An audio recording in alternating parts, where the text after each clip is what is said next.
Një grup tjetër emigrantësh të cilëve ju është refuzuar azili në Itali kanë mbërritur në Shqipëri.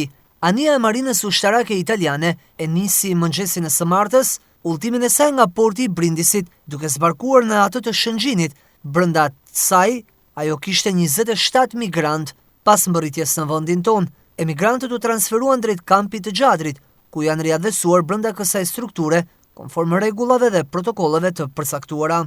Ky është kontingjenti i tretë i emigrantëve që mbërrin në territorin shqiptar, si pjesë e dekretit të qeverisë italiane me atë shqiptare, dhe këta shtetas do të qëndrojnë deri në deportimin në vendet e tyre të origjinës me një afat maksimal që nuk kalon 18 muaj.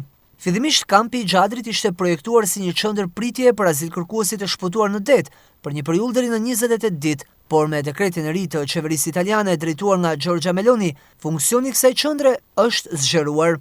Tashmë ajo do të shërbejë edhe si qendër ndalimi për emigrantët, të cilëve ju është refuzuar kërkesa për azil dhe pritet që të deportohen në vendin e origjinës. Në ditët në vijim, pritet edhe vendimi i Gjykatës Europiane të Drejtësisë lidhur me apelimin që ka paraqitur Gjykata e Romës. Kjo e fundit ka vënë në pikpyetje legitimitetin e arrestimeve të emigrantëve të shpëtuar në Mesdhe dhe të transferuar më pas në Shqipëri, veçanërisht për raste që vijnë nga vende që Italia i cilëson të sigurta, si Egjipti apo Bangladeshi.